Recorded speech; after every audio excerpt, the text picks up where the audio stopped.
రాజమండ్రి నియోజకవర్గం తెలుగు భాషాభివృద్ధికి, తెలుగు సంస్కృతి సంప్రదాయాలకు నెలవు. గోదారమ్మ పరవళ్ళు, పాపికొండల అందాలకు కేర్ ఆఫ్ రాజమండ్రి. ఏపీ సాంస్కృతిక రాజధానిగా పేరు సాధించిన ఈ ప్రాంతంలో రాజకీయ చైతన్యము ఎక్కువే.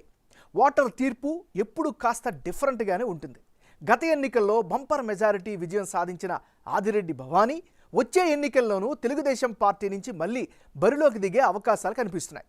దీనికి తోడు జనసేనతో పొత్తు కుదరడం, రెండు పార్టీలు కలిసి పోటీ చేయడంతో ఆ పార్టీల కేడర్ జోష్లా కనిపిస్తున్నాయి. రాజమహేంద్రవరం సిటీలో టీడీపీకి బలమైన ఓటు బ్యాంక్ ఉంది. అయితే గత ఎన్నికల్లో రాజమండ్రి ఎంపీగా గెలిచిన మార్గాని భరత్ ఈసారి ఈ నియోజకవర్గం నుంచి వైసీపీ తరపున ఎమ్మెల్యేగా బరిలోకి దిగుతున్నారు. అయితే వీరిలో ఎవరికి గెలుపు అవకాశాలు ఉన్నాయి అనే దానిపై బిగ్ టీవీ ఎక్స్క్లూజివ్ సర్వే నిర్వహించింది. ఆ విషయాలు తెలుసుకునే ముందు 2019 ఎన్నికల ఫలితాలను ఓసారి పరిశీలిద్దాం. 2019లో ఎన్నికల్లో ఇక్కడ టీడీపీ వార్ వన్ సైడే అన్నట్టుగా సాగింది. టీడీపీ అభ్యర్థి ఆదిరెడ్డి భవానీకి దాదాపుగా 50% ఓట్లు పోలయ్యాయి. తొలిసారి ఎన్నికల్లో పోటీ చేసి విజయాన్ని సాధించారు ఆమె. అప్పటికే 2 సార్లు ఎమ్మెల్యేగా పనిచేసిన రౌతు సూర్యప్రకాష్ను మట్టి కరిపించారు ఆమె. ఆయనకు కేవలం 32% మాత్రమే ఓట్లు పోలయ్యాయి. ఆదిరెడ్డి భవానీకి రాజకీయ కుటుంబ నేపథ్యం బాగానే కలిసి వచ్చిందని చెప్పాలి. మామూలుగానే ఈ నియోజకవర్గంలో తెలుగుదేశం పార్టీకి కేడర్ బలంగా ఉండటమే కాక ఆమె దివంగత నేత ఎర్రంనాయుడు కుమార్తె కావడం, మాజీ ఎమ్మెల్సీ ఆదిరెడ్డి అప్పారావు కోడలు కావడం కలిసి వచ్చింది.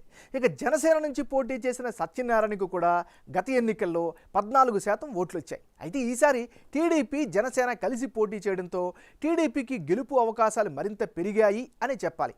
అయితే వైసీపీ వ్యూహం మార్చి మార్గాని భరత్ను బరిలోకి దింపుతోంది.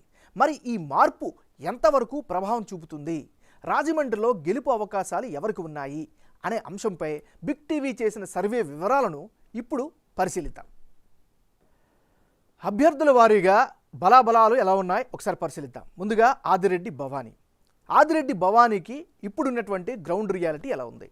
నియోజకవర్గంలో అభివృద్ధి అయితే జరిగింది, ఇది ఖచ్చితంగా ఆమెకు అనుకూలం. ప్రజల్లో సానుకూల భావం కనిపిస్తోంది. అదే సమయంలో ప్రభుత్వంపై వ్యతిరేకత కూడా వ్యక్తమవుతోంది. టీడీపీ జనసేన పొత్తు కూడా ఈమెకు కలిసి వచ్చే అవకాశం ఉంది. కాపు సామాజిక వర్గ ఓటర్లు ఖచ్చితంగా బలమైన మద్దతుగా అభివర్ణించవచ్చు. దాంతోపాటు రాజకీయ కుటుంబ నేపథ్యం కూడా ఈమెకు కలిసి వచ్చే అవకాశాలు ఉన్నాయి. ఇది ఈమెకి సంబంధించినంత వరకు ఉండేటటువంటి గ్రౌండ్ రియాలిటీ. ఈసారి మార్గాని భరత్ ఎమ్మెల్యేగా బరిలో దిగుతున్నారు. మరి ఎమ్మెల్యేగా బరిలో దిగుతున్న ఈయనకి కలిసి వచ్చేటటువంటి అంశాలు ఏమిటి? ముందుగా భరత్ రాజమండ్రి ఎంపీగా పనిచేస్తూ ఉన్నారు. ఇది రాజకీయంగా ఖచ్చితంగా ఆయనకి అడ్వాంటేజ్ అయ్యే అవకాశం ఉంది. గుడ్ మార్నింగ్ రాజమండ్రి పేరుతో ఆయన ఒక కంటిన్యూషన్గా కార్యక్రమాన్ని చేపడుతున్నారు, ప్రజలతో కనెక్ట్ అవుతున్నారు. ఇది ఖచ్చితంగా ఆయనకి అనుకూలించేటువంటి అవకాశం. మరి మార్గాని భరత్కు మైనస్ అయ్యే అంశాలు ఏమిటి? జక్కంపూడి రాజా వర్గంతో పొసగకపోవడం ప్రధానమైనటువంటి మైనస్గా చెప్పుకోవచ్చు. నియోజకవర్గ నేతల్లో అంతర్గత కుమ్ములాటలు ఖచ్చితంగా ఈయనకి డ్యామేజ్ చేస్తాయి అనే అభిప్రాయం కూడా కనిపిస్తోంది. మరోవైపు టీడీపీ కేడర్ చాలా బలంగా ఈ నియోజకవర్గంలో కనిపిస్తోంది. ఇవి ఈయనకి సంబంధించినటువంటి మైనస్లు. ఓవరాల్గా ఇది మార్గాని భరత్కి సంబంధించినటువంటి ప్లస్లు, మైనస్లు. రాజమండ్రి నియోజకవర్గంలో కులాల వారీగా ఉండేటటువంటి ఈక్వేషన్స్ ఎలా ఉన్నాయి ఒకసారి పరిశీలిద్దాం.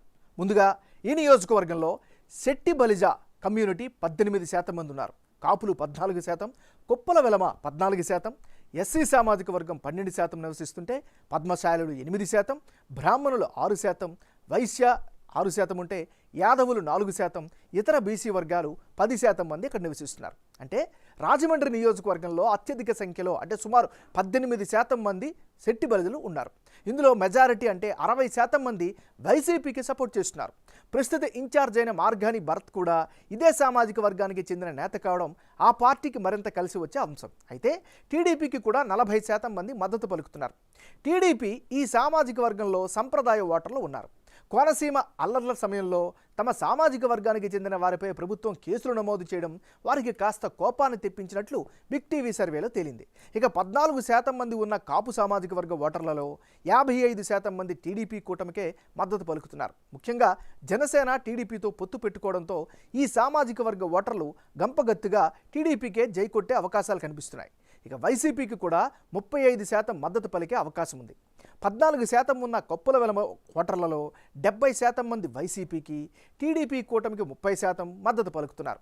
12% ఉన్న ఎస్సీల్లో కూడా 60% వైసీపీకి, టీడీపీ కూటమికి 35%, ఇతరులకు 5% మద్దతు పలుకుతున్నారు. ఈ జిల్లాలో జక్కంపూడి ఫ్యామిలీకి ఈ సామాజిక వర్గంలో గట్టి పట్టుంది. జక్కంపూడి రామ్మోహన్ రావుకు ఎస్సీలలో మంచి సత్సంబంధాలు ఉండేవి. అయితే మార్గాని భరత్ వర్గంలో జక్కంపూడి వర్గానికి పొసగకపోవడం ఇప్పుడు టీడీపీ కూటమికి కలిసి వచ్చే అంశంగా మారింది అని చెప్పాలి. ఇక 8% ఉన్న పద్మశాలీల్లో వైసీపీకి 45%, టీడీపీ కూటమికి 50%, ఇతరులకు 5% మద్దతు పలికారు. 6% ఉన్న బ్రాహ్మణ సామాజిక వర్గంలో వైసీపీకి 45%, టీడీపీ కూటమికి 50%, ఇతరులకు 5% మద్దతు పలుకుతున్నట్లు బిగ్ టీవీ సర్వేలో తేలింది. రానున్న ఎన్నికల్లో రాజమండ్రి నియోజకవర్గంలో ఎవరెవరు పోటీలో ఉంటే ఫలితాలు ఏ విధంగా వచ్చే అవకాశం ఉందో ఇప్పుడు పరిశీలిద్దాం.